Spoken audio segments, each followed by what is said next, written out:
ஏதாச்சும் தொண்டையில் போய் மாட்டிக்கிச்சு அப்படின்னா அவங்களால பேச முடியாது, அவங்களால இரும்ப முடியாது, இல்லை அவங்களால மூச்சு விட முடியாது.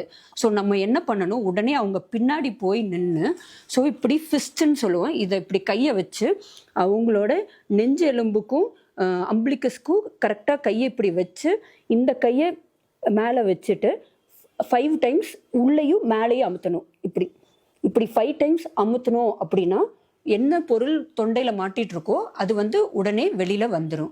இதுவே 1 வயசுக்கு கீழே இருக்கிற குழந்தையா இருந்தால் நம்ம என்ன பண்ணணும், குழந்தைய தூக்கி தலைகளாக படுக்க வச்சு குழந்தையோட தலையை இப்படி கீழே வச்சு இந்த ஷோல்டர் பிளேட்ஸ்க்கு நடுவில் 5 தட்டு தட்டி கொடுக்கணும். இந்த 5 தட்டு தட்டுறப்போ என்னாகும், தொண்டையில் மாட்டிட்டு இருக்கிறது வெளியில் வந்துடும்.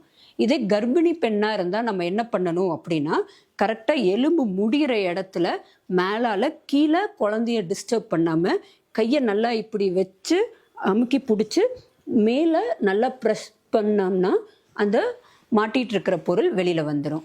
இதுவே நம்ம தனியாக இருக்கிறப்போ இந்த மாதிரி நம்ம சாப்பிட்றப்போ ஏதாச்சும் தொண்டையில் மாட்டிக்கிச்சு அப்படின்னா செல்ஃப் ஹேம்லிக்ஸ் மேனுவன்ட்டு நம்மளே பண்ணி அந்த மாட்டிகிட்டு இருக்கிறத எடுத்துக்கலாம். அது எப்படி பண்ணணும் அப்படின்னா, ஒரு சேரோ இல்லை ஒரு டேபிளோ இருந்துச்சுன்னா அதுக்கு பின்னாடி போய் நின்று நல்லா இதை பிடிச்சிக்கிட்டு கரெக்டாக மேலே இந்த மாதிரி அமுத்திட்டு 5 டைம்ஸ் நல்லா ப்ரெஸ் பண்ணணும் அப்படின்னா அது ஆட்டோமேட்டிக்காக வெளியில் வந்துடும்.